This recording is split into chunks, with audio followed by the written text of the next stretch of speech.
We've been traveling the world full time for 2.5 years and we're recapping each country we visited. When we entered Albania, we were in survival mode.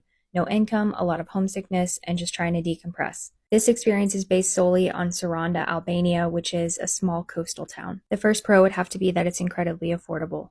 Food, transportation, and housing were all budget friendly. For example, salads were $2 to $3. You could get a seafood dinner for $7 to $10.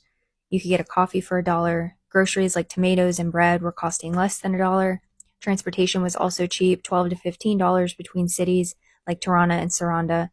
And then our Airbnb was $600 when we first got there, but we came in right before the season started. So the next month when the season started, it jumped up to $1,100 for a month. The second pro would be Saranda's natural beauty. Actually, all of Albania's natural beauty. You've got the crystal clear Ionian waters that sparkle. You've got the dramatic cliffs, hidden coves, postcard-worthy beaches. You have UNESCO sites, wetlands, hilltop views. It's pretty incredible. The third pro would be that the locals are warm and welcoming. There's definitely a slower pace there, but we visited the same places over and over again for 2 months, and we mostly have positive experiences. For the next pro, it could probably be a con as well. It just depends on how you feel. There are a lot of stray cats and a lot of stray dogs. The dogs seem to be the same ones. Couldn't really tell for the cats because there were so many cats.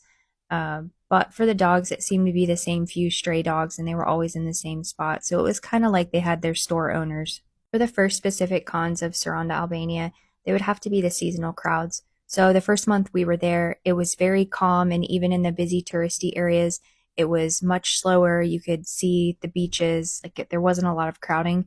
And then immediately that next month, the cruise ships started coming in, it started getting really busy. As long as crowds don't bother you, it's not a con, but for us it was. Next con would have to be the limited off season. Because we did come in the off season, we were coming in right before season was about to start, so it didn't affect us too much.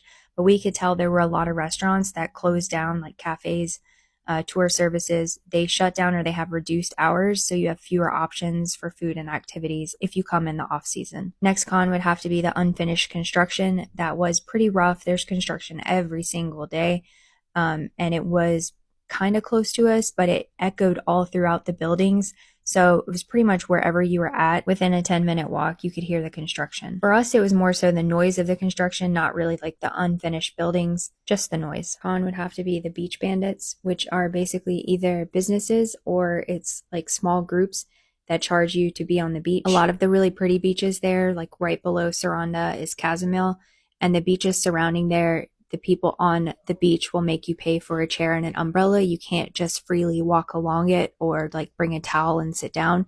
They basically make you purchase that or you have to leave. You can read through all of the reviews if you go to Kazimil Beach in Albania and just click on any of the random beaches. You can see what it's like there. Albania was a major pivotal point for us. By the end of Albania, Cody had found another contract that he was excited about. I had fallen in love with cooking and baking, and we had fallen in love with K-dramas and movies. Visiting Albania was a great stepping stone for us, and we're glad we made the journey.